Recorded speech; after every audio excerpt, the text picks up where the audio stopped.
Practice 2.4 is going to continue looking at periodization, and we're going to focus on preparation. Right? If the synonyms for periodization are a purposeful plan for a vision, we need to prepare, and what do the pieces look like now?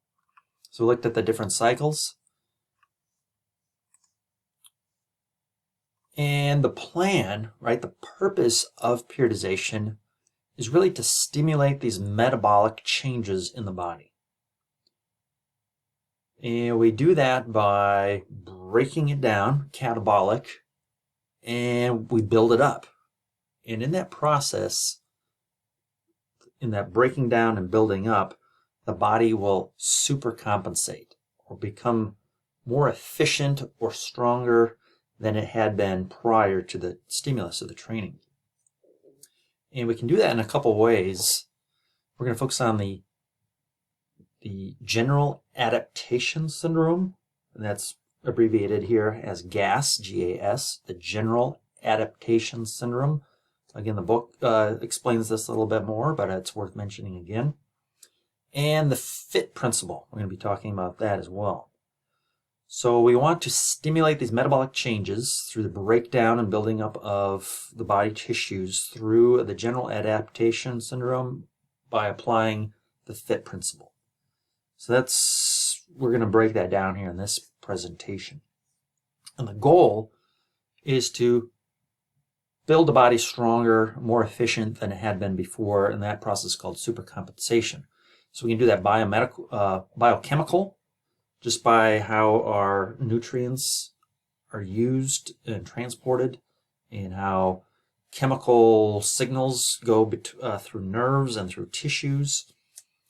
It can be structural, right? We may gain more mitochondria. We might increase the pennation of muscle fibers. Again, if you don't know these terms, don't freak out yet. We're going to be looking at those in more detail this semester.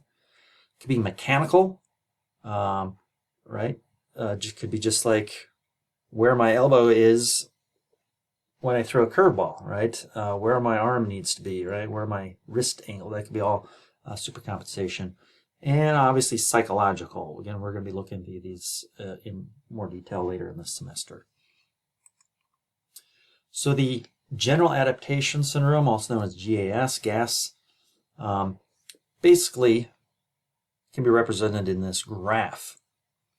So down here on the x-axis we have time, duration, and on the y-axis we have performance. And we might start anywhere on this scale.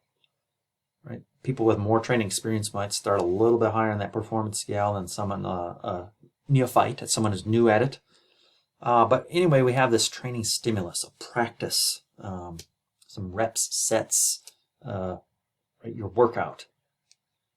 And that is going to cause this alarm stage where we kind of, our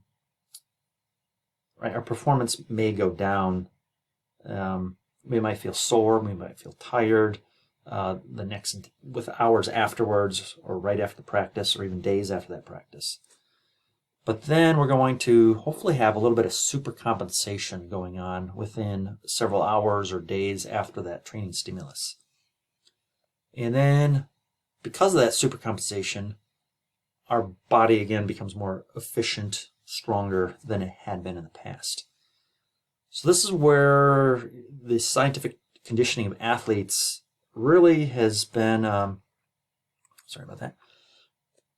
That's where the science comes in. We're really trying to look at all those different variables to really get this Goldilocks principle, the best, right? Not too much, not enough, but we want to get where's that peak performance. Again, as coaches, we're going to apply theory and practice the best we can. It's going to vary for different athletes. Different athletes will respond differently. So really this is an individual process, but as a coach, we may have to be applying this to a team or positions within that team. So with the general adaptation syndrome, we need to apply a training stimulus. And again, that's going to look different for different sports, for different athletes, for different positions within that sport, all right? Depending on their background, their training experience, years of experience, and what the sport demands, or the position within that sport demands. So the SAID principle is specific adaptations to imposed demands. That's what the SAID principle is, specific adaptations to imposed demands. So whatever stimulus we put on our athletes, whatever workout they endure, they're going to have adaptations to that. So one of the worst things we can do for maybe a football lineman, right, who wants explosive, quick, forceful power, right, 3-5 seconds of burst of high intensity energy, one of the worst things they can do is run a couple miles, run a mile. Because the specific adaptation to that imposed demand, the imposed demand is running, the specific adaptation is muscular endurance, which is great for a cross-country runner, but if I want powerful, quick explosiveness, the imposed demand should be quick, powerful workout. So we may have, like, we're going to break down our sport, right? Is it anaerobic or is it aerobic? Those are two big different demands within sport with those different energy systems. Again, I'm just putting these here because this is just kind of prepping us for these terms later in the semester. So you don't have to necessarily know these right now. But I just put a picture of a softball pitcher, right? Very quick, powerful, explosive, short-term movement. That energy demand is going to be much different than a Nordic skier who's going in an 8K, 10K course.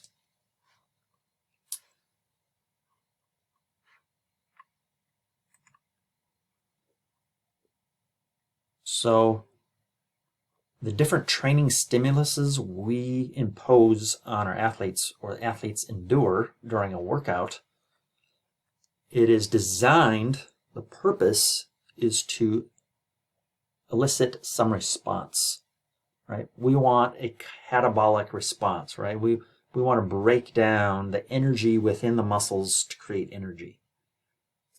To create movement, to create force. We want to tap into the different hormones that will increase strength or endurance.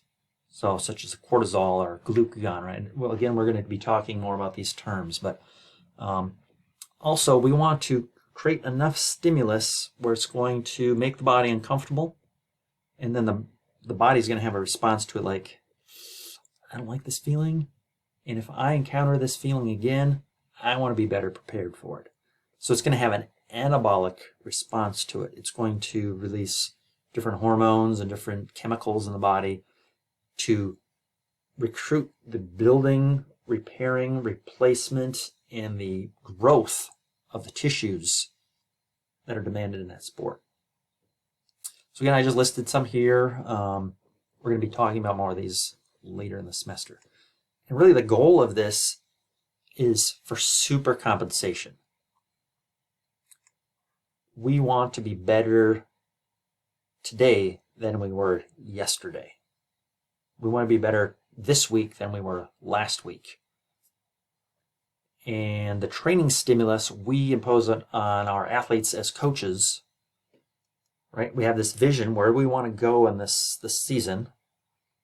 What is the purpose of this workout? Here's the plan. And the purpose is for athletes to peak at the most critical time in the season. All right, so we have the training stimulus, and how we impose that training stimulus has to have a plan, right? So we employ the FIT principle. The F in the FIT principle stands for frequency. How many days a week? Typically, it's going to be 3 to 6 days a week of training stimulus. The intensity, how difficult, how much effort goes into this. We typically measure this by heart rate or metabolic equivalents, METs. So how difficult, how intense, so low, medium, high. The time, the duration, right? Typical practice might be a couple hours, but during that couple hour practices, we might break it down into different intensities within that workout. So the time is what's the duration under stress? And the type, all right? That is what kind of exercise we are doing, what kind of workout. So are we doing agility? Are we doing sprints? Are we doing long endurance training? Are we manipulating objects within our sport?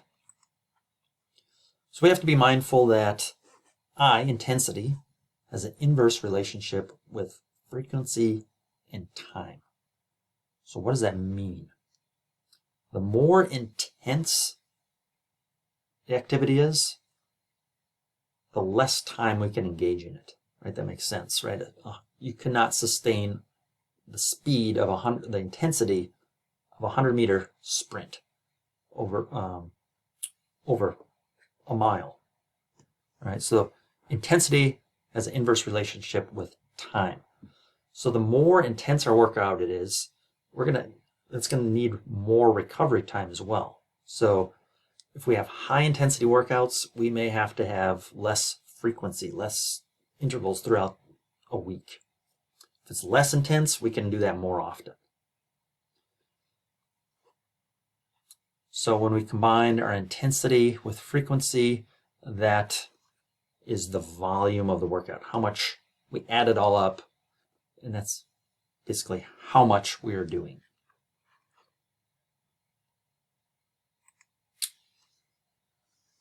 So we look at volume, right? If we look at just like weightlifting, it is basically if we take your weight, your lifting, multiply that by the reps, how many repetitions we do, and then you, again, add that to the sets, and then we can get kind of our total volume. So we can also measure intensity, right, by muscle fiber recruitment. We'll talk more about that, our heart rate, and energy output. So with periodization, right, we can look at it in kind of three ways. One way is not any better than the other, but we can think of it linear. This might be one of the more common ones, right? So we can kind of look at it here that we begin in the preseason with high volume, low intensity, and then right, linearly we reduce volume over time and increase intensity. And that technique, right, again, increases over time. So preseason, we're hitting the weights, we're running long miles, just get the volume and put in the time. The technique really doesn't matter. As we approach the season, right, we're honing in on those sport-specific things. We're the handoff exchange for track and field. We're looking at the spiking mechanics in volleyball. We do a block sessions. Again, a positive thing about this, it's very focused, right? We do this and then we move on to this. But it maybe not be as realistic in the athletic scene, right? Within like the competition of volleyball or basketball, right? We're going to be relying on all these different things: agility, quickness, power, all throughout a given sport. So undulating might be the most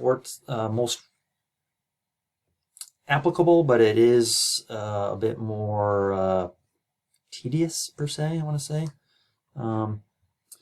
So if you look at volume, right, those volumes peaks and valleys throughout the different mesocycles, as does intensity.